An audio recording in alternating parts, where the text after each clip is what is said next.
Madam President, I ask consent that the quorum call be lifted. Without objection. Madam President, I ask consent that I speak as if in morning business. Without objection. Madam President, there is a tax scam that is going on in this country that you certainly have to give some creativity to these thieves and robbers, and that's just exactly what they are. I first started to get wind of this when people in the Tampa Bay region of my state called in saying an interesting thing happened. They sent in their income tax return, and they get back a notice from the IRS that their return has already been filed. Well, what they found out was that somebody had stolen their Social Security number, had in their name filled out a tax return, and then guess what? Showed that they had a tax refund due. Well, when I started hearing from about 25 or 30 people, I knew that there was something going on. And sure enough, law enforcement in the Tampa Bay region, the sheriff's office, the city police, combined with the state attorney and the U.S. attorney, a couple of weeks ago had a bust and arrested 49 people that were in a scam whereby they procure people's Social Security numbers, and what is unbelievable, the amount of money that they were getting back. Estimated at being, just in the Tampa Bay region, something like $100 million in refunds. Now, that's a rip-off of the American taxpayer because that's their money. But the story doesn't stop there. Oh, if you were one of the victims whose Social Security number had been stolen and you wanted to file your tax return and the IRS is telling you you can't do it because you've already filed a tax return, well, guess what a nightmare that is for the legitimate taxpayer. So we have filed legislation. A number of us senators have joined me, and we are, number one of the unbelievable things was that it was difficult to get the IRS to cooperate with the local and state law enforcement agencies because the IRS is prohibited, because of privacy, from sharing any of this information. And, of course, we want to protect the privacy of people, but we also want to go after these crooks. We had done it a few years ago with regard to inmates in the federal prison system by allowing the IRS, under the law that we passed back in 2008, to cooperate with the federal prison system in order to get the inmates who were filing false tax returns to get tax refunds. That was extended administratively into the state prison system with the IRS. But then this has been taken to a new level, one in which is a great ripoff of the taxpayers. And what was just incredible, when the Tampa Police Department and the Sheriff's Department ended up arresting some of these people, it was as if they didn't know that they had done anything wrong. What is going on? That didn't know that they had done anything wrong, and they're driving around in BMWs with Rolex watches and gold chains all over them. It's the use of tools in the electronic age, just the same as yesterday when the thief used a crowbar to break in and steal somebody's possessions. And this has got to stop. Now, what we don't know is the extent to which this is all over the country. So the first thing that what we've got to do is we've got to get the legal ability for the IRS, without divulging people's privacy, their private financial information, to be able to cooperate with local law enforcement, state law enforcement, U.S. attorney, in order to be able to go after these people, to identify them so that the U.S. attorney and the state attorney can prosecute. Additionally, we've got to help the victims, the people, and in this legislation that we've filed, we say that the IRS will give the victims a special PIN number so that they can file a return, and that PIN number will identify them as a victim, and it won't be kicked out of the system. Additionally, we've got to give taxpayers the option that, since so much of this is being done electronically, give the taxpayer the option that they can file what we called in the old days a paper tax return, and in the process see if we can stop this. Otherwise, if $100 million has been stolen from the American taxpayer just in the Tampa Bay region of Florida, you can imagine how extensive that this crime probably is across the entire country. And so, Madam President, it's important that we act on this and that we get to the bottom of it. Again, you pass a law and a crook will try to figure a way to get around it. But when somebody in this electronic age can just sit at a computer, steal a Social Security number, and then file a false tax return, enough is enough. Madam President, I yield the floor, and I would suggest the absence of quorum. Madam President, Senator from Maryland. My colleague from Florida withhold on the request for the absence of quorum. Of course, and it is my delight to see my colleague from Maryland, and it looks like he's got some good stuff to tell us. I'm not sure it's good stuff, but it's what happened in our state, and I thank the Senator for Florida for his leadership on so many of these issues and his comments on the floor of the Senate. Madam President, I have 8 unanimous consent requests for committees to meet during today's session of the Senate. They have been approved by the majority and minority leaders. I've asked unanimous consent that these requests be agreed to and these requests be printed in the record. Without objection. Madam President, a couple weeks ago, now about 2 weeks, but right before Hurricane Irene struck, I was at the Maryland Emergency Management Center located in Reisterstown, Maryland. I was with Governor O'Malley, the governor of our state. I was with other leaders, and I saw our team there to prepare the people of Maryland from the onslaught of Irene and later from the tropical storm Lee. I saw Maryland preparing the best it possibly could to minimize the risk to the people of our state from a natural storm. I saw the local officials do the right thing and tell people in our coastal areas to evacuate their homes because of the potential risk to life and property from this massive storm.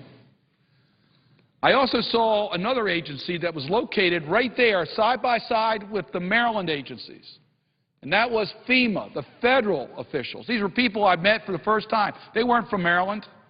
They had come in from other states to help the people of Maryland and provided the expertise to our state officials so that we could properly prepare for this potentially damaging storm to the people of Maryland. They were there. I want to thank President Obama for declaring before the storm hit emergency declarations to Maryland so that we could utilize federal resources and we could take maximum steps to minimize the loss of life and property. It was the right thing to do. And I take this time on the floor, I'm going to talk a little bit about the damages that occurred in my state, but to point out that we have always come together as a nation to stand by those who have been devastated through these natural disasters. This has been a particularly rough year. We have seen hurricanes and storms and tornadoes and flooding and even an earthquake on the east coast of the United States. And this has really challenged our ability to respond in a timely way. We have a responsibility to make sure that our federal agencies have the resources to respond. How they were able to be in Maryland before the storm, during the storm, and after the storm. They're there now to help the people of Maryland. And our governments, our local governments, and our businesses and our residents are counting on that continued federal partnership to get us through this very, very difficult period. Hurricane Irene caused severe storms, floodings, and strong winds in the state of Maryland. It was followed by Tropical Storm Lee, which aggravated the flooding and other damage throughout the state, including damage to roads, water treatment plants, and agriculture. Our agricultural community was hit hard. Our water treatment facility plants that we depend upon to keep our waters clean and to keep our neighborhoods safe were damaged severely by the storm. I've talked to our transportation people. Roads were knocked out. Damage was caused. On the eastern shore of Maryland, as I've already indicated, there was a mandatory order for evacuation of Ocean City just the weekend before the Labor Day weekend, resulting in heavy economic losses during one of the most profitable periods during the summer for that city. The flooding in Queen Anne's County destroyed railroad tracks. I have a chart here, which this is, by the way, railroad tracks that have been knocked out by the hurricane. As you can see, this required emergency attention. Multiple roads were closed and numerous homes were flooded in the town of Millington after the Chester River flooded over its banks. In Millington, the wastewater treatment plant was disabled, also affecting residents in Kent County. The storm in Talbot County caused roads and pipeline damage. Let me just show you this chart, if I might, because I think it points out the problem when the amount of water goes through the storm pipes. It can cause significant damage. These pipes were not able to handle the amount of water that was brought down by the hurricane and tropical storm. As a result, the pipes burst, causing the road where the pipe was under to give way, bringing about a road closure. Terribly inconvenient, of course, to the people of that region, the businesses, etc. Well, I'm showing you an example in Talbot County, Maryland, on the eastern shore. We could show you numerous other examples of the failure of storm water management pipes as well as roads that had to be closed for public safety. In Caroline County, the towns of Fredericksburg and Greensboro experienced major flooding of the Choptank River, including the malfunctions of wastewater treatment plants. In Cecil and Harford counties, Irene led to the opening of a significant number of floodgates on the Conewago Dam due to rising water levels feeding in from the Susquehanna River. This was the first time that the engineers took such measures since Tropical Storm Isabel hit in 2003. Opening of the floodgates led to flooding and property damages in many areas and a mandatory evacuation in Port Deposit and Havre de Grace, Maryland. People had to leave their homes. The streets were underwater. When the water receded, there was muck and damage to the towns.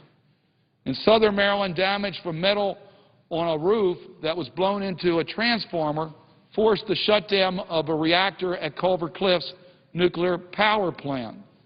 In Culver County, many of the substations were damaged and rendered inoperable during Irene, resulting in widespread power outages for most customers and closed businesses for several days. You've heard about the power outages. We had whole counties where everyone was out of power. Everyone. We had in most of our counties, the majority of the people lost their power, not for a couple hours, for many days, causing major disruptions to our businesses, to our families, to schools that couldn't open, and therefore parents who couldn't go to work because they had to deal with the unexpected news that the schools would be closed because there was no power in the schools itself. In the Washington metro region, Irene and the additional storms caused severe power outages and flooding in Montgomery County and Prince George's County. In Prince George's County, the loss of power caused thousands of basements to flood. As you know, without power, you don't have your sub pumps. Without that, it's significant damage. And quite frankly, Madam President, because the water came in from the low level rather than from the roof, these property owners are now being challenged as to whether their insurance will cover this damage or not.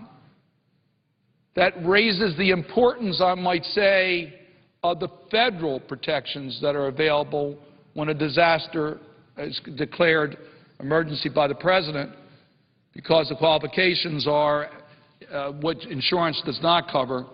All the more reason why the federal government must be there in its traditional role to help communities when a storm or emergency occurs.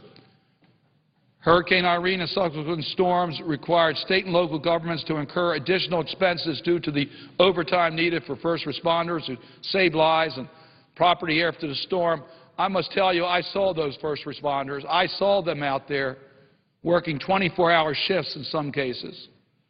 They didn't get home to their families because they were there to help us maintain order and help reduce the loss of life and the loss of property. I want to thank President Obama for making a timely major disaster declaration for the state of Maryland in advance of the hurricane. Maryland is now eligible for federal disaster recovery dollars through the Federal Emergency Management Administration, FEMA. The state budget has already been very much impacted by this. We all understand that our states don't have the flexibility of our country. It's during emergencies that our state and local leaders look to Washington, look to their federal government to be there as a partner to deal with this issue that states cannot deal with. Congress has always acted in a bipartisan manner to help Americans and their communities recover from natural disasters. Congress has never insisted that disaster funding be offset. Let me just explain this issue because it may be confusing to the people that are watching. Yes, the Federal Emergency Management Administration has a budget. FEMA has a budget. But you can't predict the number and scope of natural disasters. No one had predicted that this storm would be as widespread as it was. Hurricane Irene affected the entire east coast of the United States. FEMA did not have in its budget that type of a scenario, along with the tornadoes that we've had, along with what's happened in the Midwest. Madam President, during this period, we've seen 48 of our states declared federal disaster recovery eligible for FEMA during recent times. This affects our entire country. Now the people on the East Coast of the United States are looking to the federal government to be there. And we've always done this, as I said, in a bipartisan manner without the requirement that if additional monies are needed, those monies will be appropriated by Congress. We will not ask other agencies to have to contribute towards that because that was not anticipated when we did the budget. And, Madam President, I might point out, we had a very contentious fight over the Budget Control Act. That's the bill we passed that allowed us to increase our debt ceiling and set our budget allocations for FY12, the year that will start on October 1st. But as you know, there was an agreement in that Budget Control Act that permits the modification of the FY12 discretionary cap to be adjusted to accommodate additional disaster relief funding without an offset. That's what we did. We came together as one entity, recognizing that we can't predict the next hurricane, storm, earthquake, flood, tornado. We just can't predict that. So therefore, Democrats and Republicans said, adjust the cap, meet whatever disasters out there. Whether it was Katrina in Louisiana, whether it's a bridge falling down in Minnesota that the presiding officer had to deal with, whether it's tornadoes we had in the Midwest, droughts and floods that's occurred in our country, we will be there to help the people of America. We help rebuild countries around the world. We want to make sure we're to help in the communities. I was with my colleagues from Vermont, and they shared with us the number of bridges that have been wiped out in the state of Vermont. People who have been isolated as a result of Hurricane Irene and then the Tropical Storm Lee. We have a responsibility, and we recognize that in the budget agreement that we would adjust the caps without set-offs so that the federal government can be there as a true partner in dealing with these issues. We were there for preparation. It's now time to help restore the communities. In some cases, it will take months before we're back to normal. We know that. The people know that. But they have a right to expect that the federal government will be there to help. I want to commend Senator Landrieu, the chair of the Homeland Security Subcommittee of the Appropriations Committee, Senator Inouye, and the members of the Senate Appropriations Committee. They recognize that. They have given us a budget that will accommodate the extra needs so that FEMA will have the resources it wants. I want to thank President Obama. His budget request to us reflects the resources we need. So we have the recommendation from our Appropriations Committee. We have the leadership from the White House. Now it's time for us to act. We have the vehicle on the floor of the Senate. It's time for us to give the resources to the federal agencies so they can be there in all parts of this country, including helping the people of Maryland cope with the disaster of Hurricane Irene and Tropical Storm Lee and the other natural disasters that have happened in other parts of the country. By taking up this issue now, passing it at this moment so the funds are there, the resources are there, we can live up to the historical mission of the United States to always be there to help any part of our nation that's affected by a natural disaster. I hope that we will be able to bring this issue up quickly. It should not, and the vote in the Senate Appropriations Committee indicated it shouldn't be delayed because of offset issues. We should get the funds and resources to the agency that's needed, working with our state and local governments, working with our local communities, so that we can try to restore and rebuild those areas that have been devastated by these natural disasters. I would urge us to do that as quickly as possible. And with that, Mr. President, I would yield the floor and suggest the absence of a quorum. Clerk will call the roll. Mr. Akaka.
highest consent that further proceedings on the quorum call be dispensed with.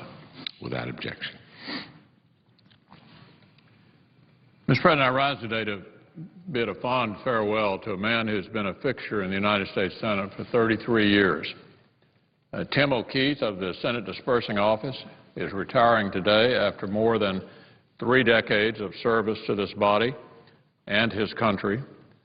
Known to many as a loyal friend and well-liked by nearly everyone he's met in these halls, including most of my colleagues and thousands of Senate staffers, he will be greatly missed. Tim began his career with the Dispersing Office and the U.S. Senate in 1978. Every Senate employee becomes familiar with that office early in their tenure because that is the office in charge of the Senate payroll, as well as everything related to employees' compensation, payroll deductions, retirement, life and health insurance, and other benefits. The Dispersing Office used to be located in the Capitol when Tim started. In fact, it was located in S-233, which is now part of the Republican leader's office. During Tim's early years on the job, staffers and senators alike would line up in the hallways on payday to receive their paychecks. Maybe that is how Tim became legendary for never forgetting a face or a name for so many members of this very large Senate family, and always having a kind word for every one of them. The Dispersing Office moved in 1980 when my predecessor, Howard Baker, expanded the Republican leader's suite of offices. That's how Tim and his co-workers ended up in their now familiar location on the first floor of the Hart Building. Tim has kidded me about that a few times over the years. So on behalf of the Republican leader's office, let me take this opportunity to apologize to Tim for being booted from his perch. Tim is a native Washingtonian. He attended St. John's College High School and the University of South Carolina, which has a heck of a good football team this year. Just as Tim is loyal to the U.S. Senate, he's a loyal alumnus of both these institutions. He goes to Columbia, South Carolina every year to see South Carolina play football. Tim's also a great fan of the Washington Redskins, who, amazingly enough, are off to a good start this year, has season tickets, and has been attending their games since his boyhood. He loves to talk football, college or pro, with folks in the office, but be careful if you're a Cowboys fan. Tim's father, George O'Keefe, was a distinguished veteran who fought in World War II. His mother, Gisela O'Keefe, worked for the District of Columbia school system at Alice Deal Middle School. I know they would both be proud to see how well-liked and well-respected their son has become. Tim also has a brother, Dennis, who lives in South Carolina, and Tim lives in Alexandria with his teenage son, Connor. When the Dispersing Office held a retirement party for Tim a few weeks ago, he got quite the send-off. It was the day of the historic earthquake, felt all over eastern North Carolina, from Quebec City to Atlanta, and centered about 90 miles away in central Virginia. As Tim was opening his presents, the ground began to shake, and the Capitol complex was soon evacuated. It's almost as if Washington, D.C. itself was protesting that it did not want Tim to go. Indeed, it will be hard for many to imagine the Senate with Tim gone. He has the longest tenure of anyone in the Dispersing Office today, and thousands of Senate staffers know him as the man who led them in the federal oath of office they take on their first day on the job. The same oath the Vice President of the United States administers to senators at the beginning of their 6-year terms. In his retirement, Tim will have time to pursue his many interests, including his love of horse racing. He's a particular fan of Lexington, Kentucky's Keeneland Racetrack. And I'd be remiss if I didn't mention that today, the day of his retirement, is also Tim's birthday.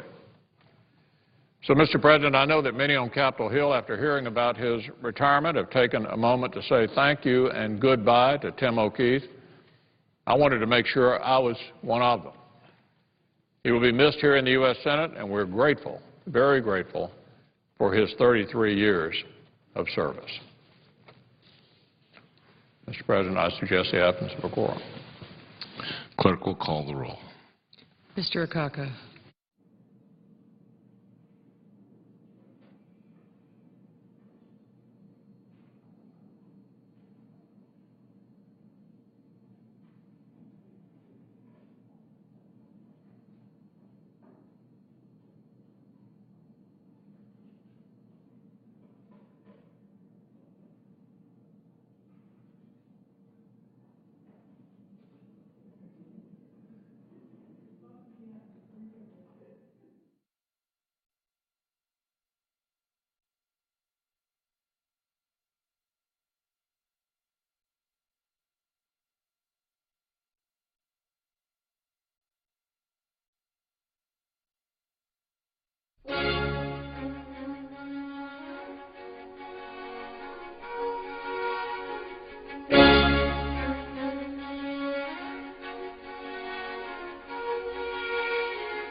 objection. Mr. President, I ask unanimous consent that Christina Wright of my staff be granted floor privileges for the duration of today's proceedings. Without objection. Mr. President, yesterday the Census Bureau released information about poverty, income, and health insurance in our country. And the news was, in short, devastating. The number of people in poverty is at an all-time high. Income gains over the last decade have been totally wiped out. Americans are struggling more than ever before. I'm appalled by these facts, and I know my colleagues are too. Today I want to talk about these numbers, but I want to talk about what we can do about them. I want to talk about where our country's priorities must be and how we have to focus on rebuilding the middle class in light of the new census numbers. So yesterday, we learned that 46.2 million people in America were poor last year. That's more than 15% of Americans. And let me remind my colleagues what this really means. The poverty line for a family of four with 2 adults and children is $22,000 a year, just slightly over $22,000 a year. Can anyone here in this body, and we all know what we make, every senator, every congressman, except the leadership, they get paid a little bit more, make $174,000 a year. Just think to yourself, could you and your spouse and 2 children live on $22,000 a year? $425 a week. But beyond that, we also learned that deep poverty, that's families with incomes less than half the poverty line, is also at the highest rate on record. More than 20 million Americans lived in deep poverty last year. That's less than $11,000 a year for a family of 4. That's almost mind-boggling. How do people live like that? Our children are suffering incredibly high levels of poverty. The Census Bureau pointed out 22%. 1 out of every 5 kids in America were poor last year. When compared to other industrialized nations, the OECD countries, the United States has among the highest rates of child poverty in the world. That's just inexcusable. It's a national crisis. That ought to be something that we should be discussing here on the Senate floor daily. In addition to our children, other vulnerable populations are suffering as well. People with disabilities continue to face higher poverty than people without disabilities. About 28%, almost 1 out of 3 individuals with a disability in America were poor, compared with 12.5% of those without disabilities, twice the rate. Minorities also face devastating levels of poverty. More than a quarter of blacks and Hispanics, 25%, 1 in 4, are in poverty in America. Now again, keep in mind, for a family of 4, that's less than $22,000 a year. So 25% of blacks and Hispanics are in poverty, 10% of whites, 13% of Asians. These disparities are deeply, deeply troubling. More than 10 million black and Hispanic children woke up this morning in a household struggling with poverty. Again, we have to remember, while I talk about these as numbers, this is a real story. There's a real family, a real individual, a real child behind every one of them. 46 million stories about families sitting around their kitchen table, if they're even lucky enough to have one, struggling to figure out how to make ends meet. Stories of people choosing about whether to pay the rent or pay the utility bills, choosing whether to pay for diapers or medication for their kids, choosing whether to put food on the table or gasoline in the car so they might get to a minimum wage part-time job someplace. Now, this shouldn't be happening in America.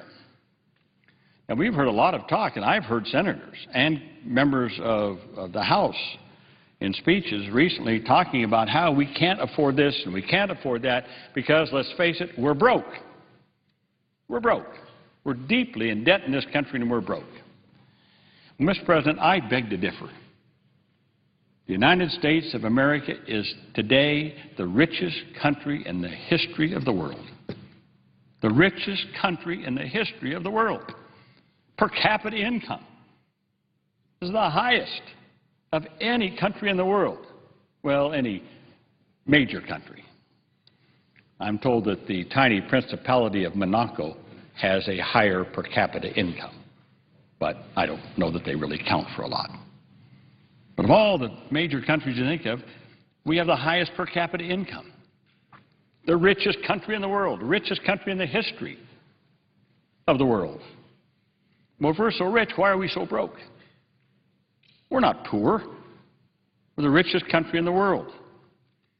So what this census report yesterday points out is it's a wake-up call that we're failing. We're failing our most vulnerable citizens. We're failing to provide a ladder of opportunity for people to become part of the middle class. We're destroying futures, destroying hope among our children. First and foremost, this report yesterday, I think, graphically illustrates how dangerous it would be if we as lawmakers give in to the current atmosphere of budget hysteria, fear, fatalism that's now going on in Capitol Hill. And by giving into it, we eviscerate the essential economic security programs just because somehow we want to secure political points.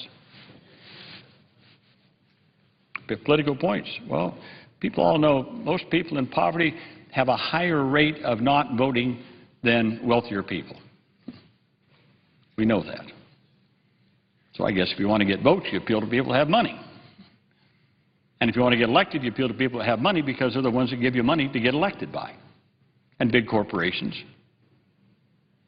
And so the poor are kind of forgotten about. So if we get into this budget hysteria, the first people that are usually hurt are the most vulnerable of our citizens. The Census Bureau's numbers show, again, without question, how effective and important these safety net programs are at keeping millions of people out of poverty. Social Security alone, according to the census numbers, kept 20 million people above the poverty line. But for Social Security, 20 million more people would fall below the poverty line. Unemployment insurance kept 3.2 million more people out of poverty. We've always known these were crucial programs. Now we know just how important they are. Other programs, if they were counted by the official poverty measure, which they aren't, would have lifted millions more out of poverty. For example, the SNAP program, food stamps, helped 3.9 million people who are in poverty feed their families. The Earned Income Tax Credit helped 5.4 million more people. Without these crucial safety net programs, the poverty situation would be much, much worse. And yet, mark my word, when this super committee that's meeting, or whether we go into some kind of a sequestration or whatever that means around here, are we going to cut back on the food stamp program? Going to cut back on unemployment insurance? Maybe cut back on Social Security, as some would want to do, and Social Security benefits? That just means more people will fall below the poverty line. I think the second lesson we can learn from this report is about the crippling effect that falling paychecks and rising inequality having on our economy. Income went down again last year. Real median household income was $49,500. That's down 2.3% from the year before, down 6.4% since the start of the recession. Now, this is not just the effects of the recession. These are long-term economic trends that have caused a dramatic increase in the income inequality in this country. And it's been going on for at least the last 3 decades, little bit by little bit by little bit, to the point now where we have a huge disparity in income equality in this country. Again, paychecks for American workers are not falling because they aren't working as hard or producing less. According to testimony from former Secretary of Labor Robert Reich to our committee, the HELP Committee, the typical American family is working more than 500 hours longer per year now than they were in 1979. Got that? The typical American family is working 500 hours longer per year than they were in 1979. In addition to working longer, their productivity, measured by the Bureau of Labor Statistics, has continued to rise. So what's happened? We're working longer, more production, more unit per person per hour worked, and yet wages have fallen. Why is that? You would think that wages and benefits would have gone up with longer hours and more productivity. Well, that's not what happened. It's not that companies can't afford to pay their workers more. Profit margins of Standard & Poor's 500 companies are at their highest levels since the late 1960s.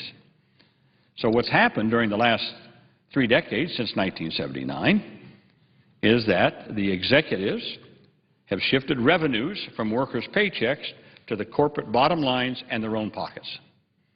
More to profit, more to capital, less to labor. We can't allow these trends to continue. Economists across the political spectrum agree that a major cause of our current economic stagnation is a chronic lack of demand. For nearly 3 decades, workers' incomes have been stagnant. Working families lack the purchasing power to drive America's consumer economy. Without adequate demand, businesses are reluctant to invest and hire. Simply put, until we raise the number on people's paychecks and the number of people working and making a paycheck, the economy will never recover. The final lesson I think we can learn from yesterday's census report is about health care. There's a small silver lining here. While the recession is obviously continuing to impact health care coverage, there are some signs that the early stages of implementation of the Affordable Care Act, that's the health care reform bill, is making a difference. While the census data shows that the number of uninsured increased from 16.1 to 16.3% of the population, the Census Bureau deemed this not statistically different.